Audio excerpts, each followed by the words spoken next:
Caros amigos e amigas da Seara Espírita, companheiros de Juazeiro e de todas as partes, do mundo que podem acompanhar este nosso bate-papo, estas nossas reflexões por meio do YouTube e outras redes sociais, nós desejamos formular votos de saúde e paz, de sabedoria, de vontade de crescer, considerando ser essa uma grande oportunidade dada pelos companheiros do Centro Espírita Nosso Lar de Juazeiro, a mim particularmente e aqueles que estão no meu entorno, de dividirmos um pouco das reflexões que fazemos, que temos feito, que já fizemos, a respeito do Evangelho de Jesus, de alguns dos seus trechos do vasto conteúdo deixado pelo Mestre.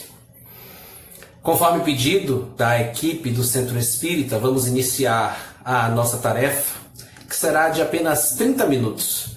Vamos iniciar com uma oração e em seguida continuar aí com o desenrolar da temática proposta para hoje. Vamos orar. Querido amigo e mestre Jesus, quão felizes estamos, Senhor, pela grande oportunidade de partilhar com nossos irmãos, com os nossos companheiros, e desta forma aprender um pouco mais a respeito do que deixastes para nós de conteúdo, de informação, de aprendizado, de comprovação da vitória do amor. Abençoa-nos, Mestre, a cada um de nós, para que tenhamos a sabedoria necessária de absorver os teus ensinamentos e desta forma conseguirmos ultrapassar os desafios que se apresentam, não com o propósito de nos desfazermos deles, mas de aprender com cada um. Que sejamos dignos, portanto, Senhor, das palavras que deixastes para nós. Te pedimos que chegues aos lares daqueles que sofrem, mesmo em silêncio. Sobretudo daqueles, Mestre, que sofrem sem pedir ajuda, sem estender a mão, solicitando o auxílio fraterno. Chega aos corações mais duros, Senhor, aqueles que ainda não se deram conta de que a humildade é a porta necessária para o exercício da caridade. E faz de nós mais vigilantes, instrumentos da tua paz, ferramentas mais adequadas ao exercício daquilo que tanto almejamos, mas de que infelizmente tanto fugimos, que é o teu amor. Mantém-te conosco agora e sempre, que assim seja. Bom, meus queridos irmãos, vamos então, depois da nossa oração, refletir acerca deste Evangelho. Já que Jesus deixara o seu conteúdo em forma de parábola, com o objetivo de torná-lo mais palatável, mais fácil de ser compreendido, mais acessível, deixou aquilo que queria ensinar por meio de histórias viáveis para toda e qualquer pessoa, independentemente da sua formação. Por isso, hoje escolhemos a parábola do bom samaritano. E não só escolhemos esta parábola, resolvemos transferi-la do momento em que foi contada pelo Mestre para os dias de hoje, em tempos de pandemia, em tempos em que muitos de nós, ou por que não todos nós, somos testados nas nossas convicções e nas nossas certezas, no nosso ego, na nossa forma prepotente de lidar com os recursos que temos e que conquistamos, da nossa forma estúpida de lidar com um conceito totalmente equivocado de superioridade. Neste momento é fundamental fazer a transferência dessa parábola de época e perguntar: quem seria eu? Quem seria você na parábola do bom samaritano? Bom, de acordo com a história, um homem que descia de Jerusalém para Jericó foi surpreendido por assaltantes, por saqueadores ou salteadores, como preferir. Estes homens tomaram tudo que ele tinha, espancaram-no e deixaram lá, às margens da estrada. Eis que logo em seguida passa um sacerdote e vê aquele homem totalmente depredado, esparramado no chão. Vê aquela cena, mas ele tem muito o que fazer. Está ocupado. Segue viagem. Passam alguns minutos e aparece um levita, que também olha a cena, percebe o homem caído no chão, identifica a necessidade de ajuda, mas ele está com muita pressa e também não para. Bom, por fim, aparece justamente um samaritano. Um homem que observa a cena, olha adequadamente o homem, tenta erguê-lo, inicia um cuidado superficial das feridas, pega a bordo do cavalo vinho e azeite e aplica nas feridas de modo a reduzir aquela cena dantesca nos ferimentos. Logo em seguida, coloca o homem em cima do cavalo, conduz o animal até uma hospedaria, lá se instala e passa a noite cuidando daquele homem desconhecido. No outro dia de manhã, retira do bolso 2 denários, que seriam 2 dinheiros, 2 moedas da época, entrega ao dono da hospedaria e lhe diz: ofereça a este homem tudo o que for necessário. E se algo faltar em termos de recursos, não se preocupe. Pode aplicar. Aqui eu retornarei para lhe ressarcir. Simples, né? Pois é. Simples como é a vida, observando do lado de fora. Esta é a parábola do bom samaritano, que diz, em síntese, que tudo pode vir de onde menos se espera. Mas por que, Felipe, você está dizendo isso? Considerando que o sacerdote e o levita são figuras, na época da sociedade judaica, muito bem quistas, muito bem vistas, o sacerdote, por ser um religioso, uma referência, um líder religioso, e que passam por aquela cena e nada fazem, são omissos, apáticos, e que sabe-se lá o motivo, por qual motivo, justamente o samaritano, aquele cujo povo era até considerado inimigo dos judeus, tendo em registros históricos antes da chegada de Cristo à Terra até de mortes, de verdadeiras rixas, que é uma expressão que a gente utiliza na atualidade, de famílias que matavam umas às outras, né, integrantes umas das outras, por questões de diferenças sociais. Justamente um samaritano encontra aquele homem desconhecido e oferece ajuda. Quem seria eu naquela cena? Seria um dos salteadores? Seria o sacerdote? Seria o levita? Com certeza a vítima eu não seria. Porque estudando bem a doutrina, a gente sabe muito bem que a posição de vítima não nos cabe. Neste contexto, a posição de vítima não me cabe. E a você? Qual seria a sua posição nessa história? Seria a de alguém que, por exemplo, se utilizando de um canal como esse aqui, defendendo critérios formidáveis de cristianismo, elementos extremamente favoráveis a uma convivência saudável em sociedade, no momento em que sou posto à prática, me comporto de forma hipócrita?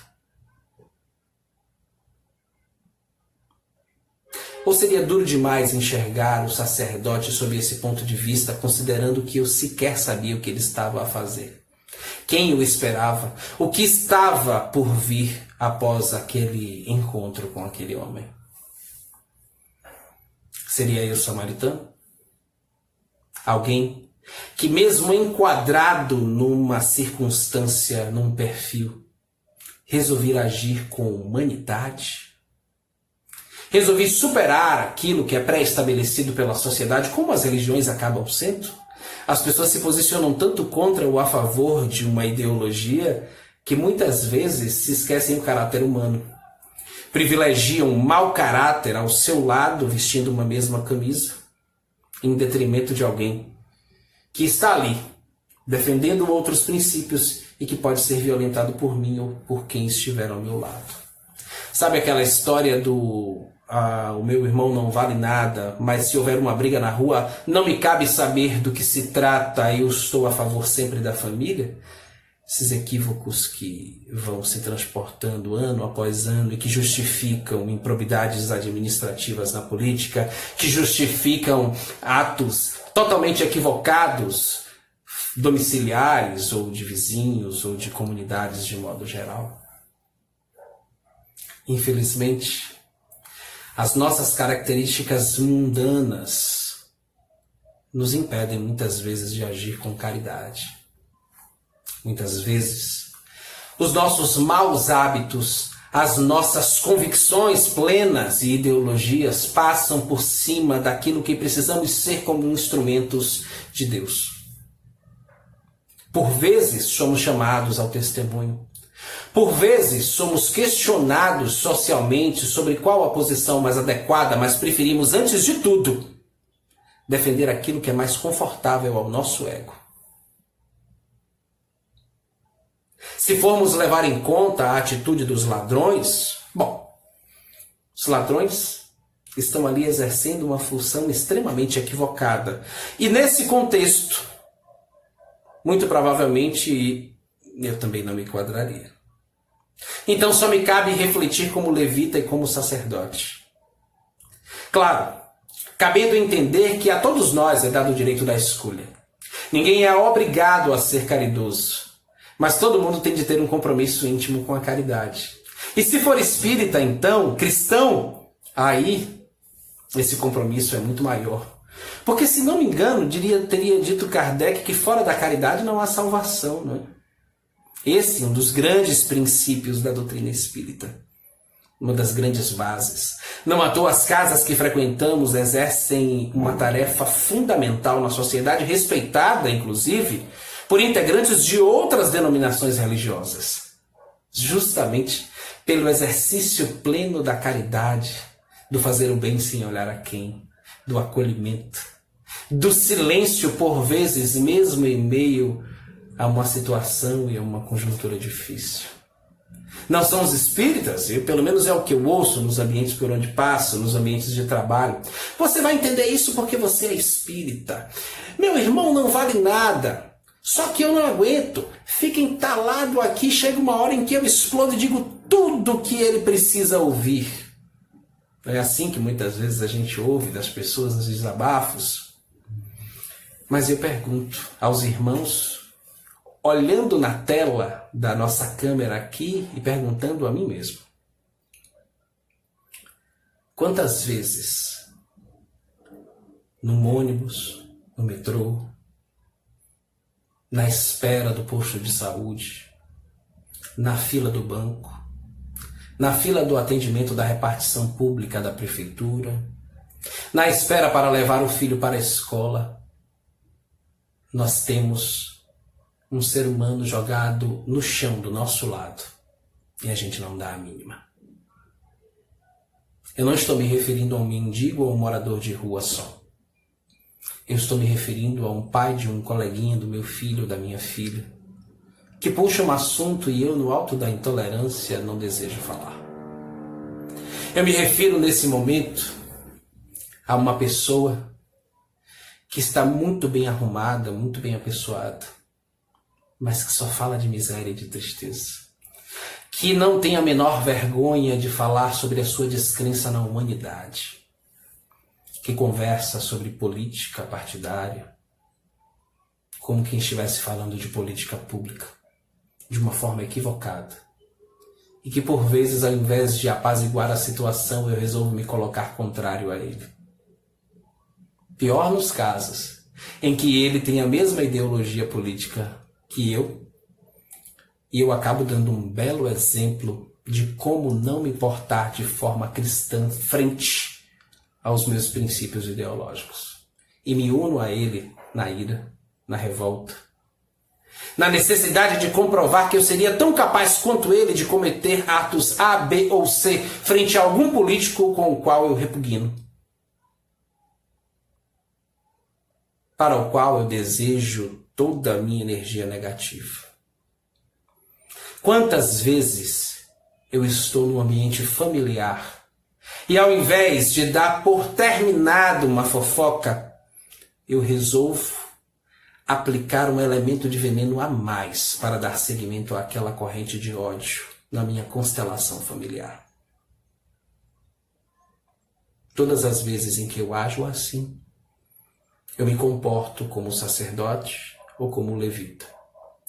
Eu tenho a grande oportunidade de salvar a vida de um moribundo, que pode ser representado por vários moribundos. Mas eu resolvo optar por agir de forma negligente, em nome dos meus vícios pessoais. Todas as vezes em que eu não dou atenção àquela velhinha que fala pelos cotovelos, à minha mãe que não para de falar e de discutir, ao meu pai que não para de contar as histórias da Segunda Guerra ou da Primeira Guerra, ou dizer que da ditadura militar que era bom porque simplesmente um soldado vinha lá, dava uma cacetada na cabeça de alguém e resolvia tudo rapidamente. Ao invés de eu entrar naquele mundo para tentar resgatar aquela pessoa oferecendo vinho e azeite nas suas feridas, para que enfim eu adquira a confiança delas, colocando-as no meu cavalo, para conduzi-las para um ambiente seguro, eu resolvo passar pelo lado e, descrente na minha grande capacidade de inspirar pessoas, de cooptar a atenção, de acolher mesmo quem está carente de ouvido e de afeto, eu resolvo agir como qualquer outro. Como qualquer transeunte, qualquer pessoa que passaria pelo local e aguardaria as cenas dos próximos capítulos no noticiário mais sangrento possível. É assim que parte da nossa sociedade ainda age, porque tem um lado positivo dessa história. Parte porque há muitos anônimos ajudando invisíveis. Sim, os invisíveis tão citados por Joana de Ângeles em suas obras. Invisíveis tão necessários nas nossas vidas, porque são eles que conseguem nos ajudar a ajudar. Pessoas que podem ser auxiliadas por nós e ninguém precisa saber. Justamente o exercício pleno da caridade, aquele que a gente não divulga. Gente que precisa muito de ajuda, mas são tão superiores espiritualmente que aquela ajuda aplicada a eles volta de forma integral para quem as aplica. Quem aqui nunca se sentiu profundamente abençoado com Deus lhe abençoe, meu filho, quando simplesmente para o carro na faixa para que alguém atravesse? Eu falo aqui de Salvador para os amigos de Juazeiro e, consequentemente, para todo mundo de qualquer ou todo e qualquer lugar que esteja assistindo pelo YouTube.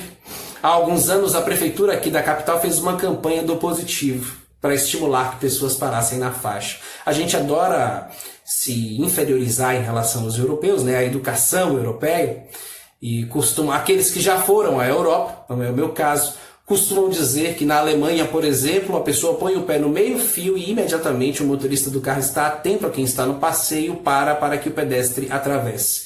Por que ele para? Porque ele está sempre de acordo com a velocidade determinada na via. Isso não acontece muito aqui. E como uma tentativa de educar de forma paulatina a sociedade, a prefeitura montou aí esta campanha educativa. Me recordo que tinha um artista que é muito popular, muito benquisto, e ele ia para a rua, né, fazendo lá o sinal de legal. E eu sou um entusiasta dessas atitudes e dessas campanhas, né? Eu sou fascinado por essas iniciativas porque elas são muito simples. E eu acho que o amor parte do simples, ele não parte do pirotécnico. Então eu fui observando, dirigindo por Salvador, a partir do momento em que tive carro, porque boa parte da vida eu andei sempre de ônibus, né, ou a pé, né, me dirigia a pé para os lugares ou de ônibus. Agora tem até metrô, né? Agora tem um carro, nem sempre posso aproveitar do metrô. Sempre que posso, vou lá utilizar o metrô para me deslocar de forma mais rápida pela cidade. Mas, enfim, fico fascinado vendo as pessoas dando legal e os garotinhos, as crianças estimuladas a isso. Porque lembro dos tempos em que minha filha andava no meu pescoço pelo bairro onde morávamos e ela saía dando bom dia, do jeitinho dela, a todo mundo que passava, principalmente se tivesse fardado, porque ela foi ensinada a isso, ela foi orientada a amar, graças à grande educação e à bela educação dada pela mãe e por nós de alguma forma, claro, né? A gente sempre estimulou que Maria Antônia amasse, que ela fosse afável, que ela fosse sempre atenciosa com as pessoas, e não diferente, as pessoas sempre são muito atenciosas com ela.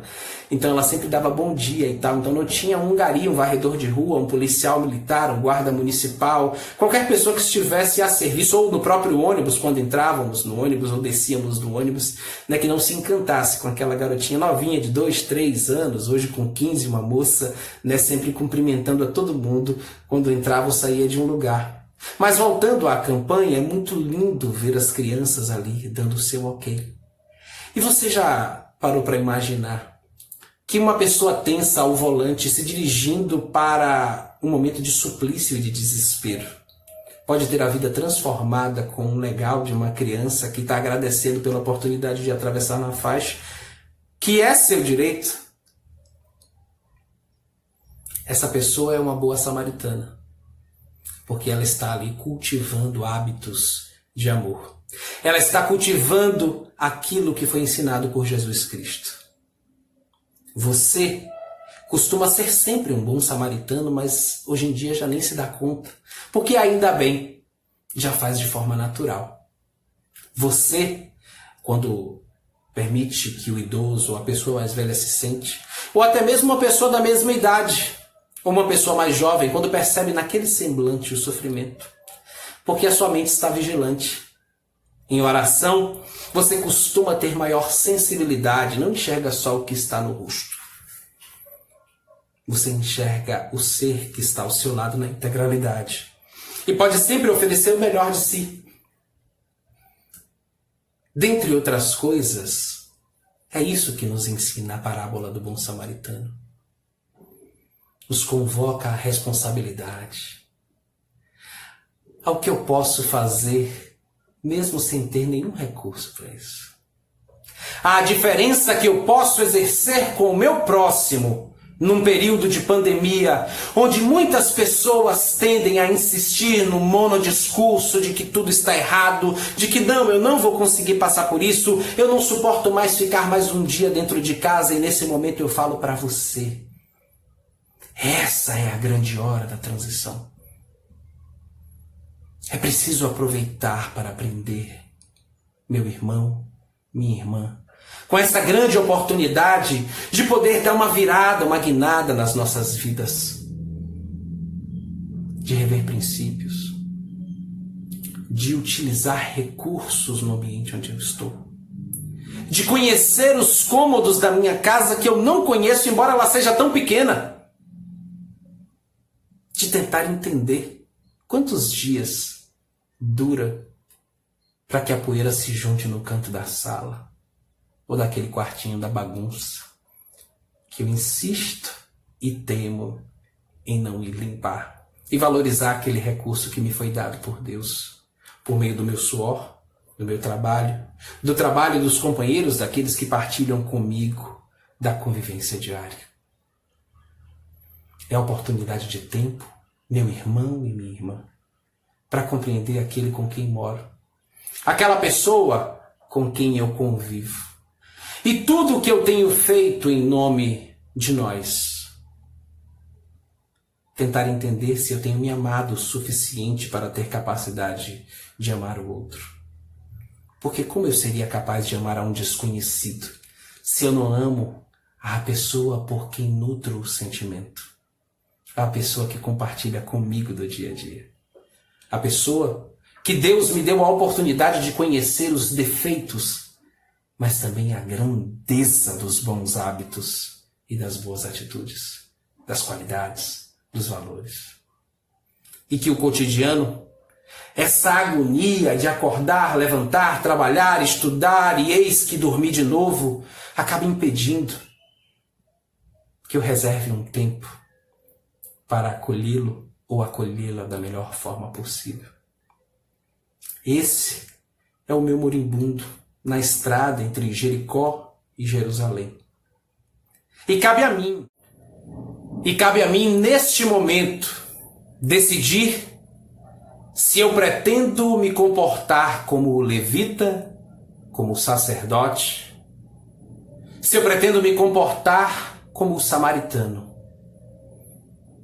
Pegar o óleo e o vinho disponíveis no cavalo, acolhê-lo nos braços, aplicar o vinho e o azeite nas feridas, tentando conhecê-lo melhor, esquecendo e deixando de lado momentaneamente as diferenças, pensando na grande possibilidade que eu tenho nesta encarnação de conviver um pouco mais de perto e construir um novo contexto, quem sabe uma nova relação, um novo momento.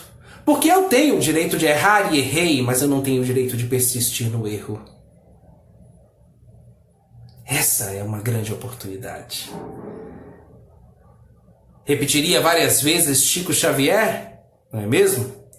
Que todos nós não podemos voltar no passado e fazer algo diferente. Mas todos temos a grande oportunidade de construir um presente novo em busca de um futuro melhor, de uma nova verdade, de princípios renovados. Por isso, meus queridos irmãos, neste momento em que o nosso tempo vai se enxugando, nós gostaríamos de agradecer mais uma vez aos companheiros encarnados e desencarnados do Centro Espírita Nosso Lar, dizer da nossa honra do convite. E mais uma vez, repetir o convite para vocês e para mim. Nós temos hoje a grande chance de passar novamente pela estrada entre Jerusalém e Jericó. À nossa frente, um homem, uma mulher, alguém que pode refletir o nosso próprio rosto, ou o rosto de alguém com quem eu convivo, ou que nunca vi na vida, precisa da minha ajuda. O que faria eu? Seria como o sacerdote, como o levita, ou como o samaritano? Fica a grande questão. Querido amigo e mestre Jesus, mais uma vez desejamos agradecer por essa oportunidade e dizer da grande felicidade de poder refletir intimamente sobre uma das parábolas mais belas contadas por ti. Que no momento de partilhá-la com os nossos companheiros que acompanham este vídeo, eu, na minha intimidade, tenha ainda mais compromisso com o seu conteúdo e que possa me renovar, para que o texto não fique apenas na teoria, para que mais uma vez eu não passe por aquele corpo estendido na estrada entre Jerusalém e Jericó e seja um omisso, mas para que eu reitere o compromisso assumido antes de reencarnar, de que me tornaria um espírito melhor. Alguém que aos poucos, aprendendo com a tua palavra, deixaria de lado o homem velho e buscaria a renovação cristã íntima, não aquela escrita numa camisa ou num falar brando, mas aquela que fere o meu ego, aquela que me perturba e que me faz chorar, porque faz com que eu me despece mais rápido possível daquele que já fui, em busca de alguém que do fundo da minha alma eu preciso e pretendo me transformar. Que fazendo isso por mim, eu possa compartilhar com quem esteja no nosso entorno. Que assim seja. Muita paz, meus irmãos. Um forte abraço. E até uma próxima oportunidade.